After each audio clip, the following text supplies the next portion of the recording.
Hello বন্ধুরা, গরমে তোমরা সবাই কেমন আছো? যা প্রচণ্ড গরম পড়েছে। আর আমিও সকাল সকাল আজকে রান্নাবান্না কমপ্লিট করে নিয়েছি, কারণ আজকে আমাদের এখানে শেতলা পুজো। বেশি কিছু রান্না করিনি, ফ্রায়েড রাইস আর আলুর দম। আর রাতে বানাবো একটু পনির। তো মা তো ফ্রায়েড রাইস খায় না, তো মায়ের জন্য আলাদা করে একটু ভাত বসিয়ে দিয়েছি। আর আমি বানিয়ে নিচ্ছি রাইসের চালটা, রেডি করছি। এই যে ফ্রায়েড রাইস রেডি হয়ে গেছে। রুহিকে একটু খাইয়ে নিচ্ছি, কারণ ওর খিদে পেয়ে যাবে। বেরোবো হচ্ছে পুজোর ওখানে, যাবো 12:30 নাগাদ। আর অঞ্জলি দেবো, ফিরতে অনেকটাই দেরি হবে। তো তার জন্য ওকে একটু খাইয়ে নিলাম। আর এই যে আমি রেডি হয়ে নিয়েছি। যা গরম, কিন্তু শাড়ি তো পরতেই হবে, গ্রামের পুজো বলে কথা। তাই একটু শাড়ি টাড়ি পরে রেডি হয়ে নিয়েছি।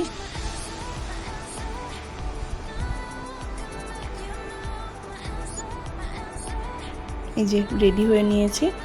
এই রেডি হয়ে বাড়ি থেকে বেরিয়ে গেলাম। ও বাড়িতে এসেছে পোগো সোনা, তো তার সঙ্গে একবার দেখা করে তারপর আমি যাব পুজোর ওখানে। চলো দেখি গিয়ে কী করছে। ও বাবা, এই তো এখন খেতে ব্যস্ত, খাওয়া দাওয়া করে নিচ্ছে। আর রুহি তার কাকার সঙ্গে একটু খুনসুটি করছে, করে আমরা বেরিয়ে যাব এখান থেকে। এই যে আমরা পুজোর এখানে পৌঁছে গেছি। এবার প্রচুর ভিড় ওখানে, অতটা ভালো করে আমি সেইভাবে ভিডিওটা করতে পারিনি, তবু যতটা সম্ভব করেছি।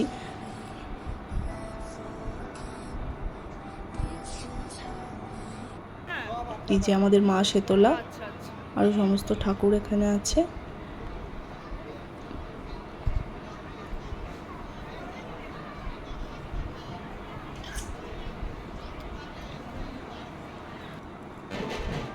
এই যে গ্রামের সমস্ত লোক এসেছে। তো আর রুহির মুখটা দেখো, গরমে একদম শুকিয়ে, ও তো বিরক্ত হচ্ছে, শুধু বলছে মা বাড়ি চলো বাড়ি চলো, অঞ্জলি দেবো তারপর তো বাড়ি যাব, তাই না? এই যে দিদিরা সব বসে আছে।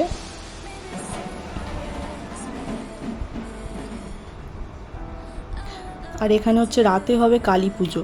তো সেই কালী ঠাকুরটা হচ্ছে দিনের দিন তৈরি হয়, মানে সন্ধ্যের মধ্যে কমপ্লিট হয়ে যায়, রাতে পুজো হয়, আবার ভোরবেলা বিসর্জন চলে যায়। তো চলো ঠাকুরটা তৈরি হচ্ছে, তোমাদের একবার ঠাকুর গড়াটা একবার দেখিয়ে নিই।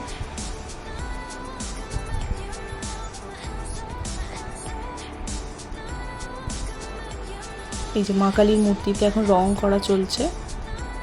রাতে পুজো হবে, তারপর ভোরবেলা বিসর্জন হয়ে যাবে। এই যে আমরা পুজো টুজো দিয়ে বাড়ি ফিরে গেছি। ফিরে এত গরম, একটু বাতাসার জল বানাচ্ছি, বাতাসার শরবত ঠান্ডা জল দিয়ে। এই যে খাওয়া দাওয়া কমপ্লিট হয়ে গেছে। বিকেলে একটু পনির বানাচ্ছি, আর রাতে করে নেব পরোটা। তো চলো ভিডিওটা আজকে এখানেই শেষ করছি। যদি ভিডিওটা ভালো লেগে থাকে, লাইক কমেন্ট সাবস্ক্রাইব।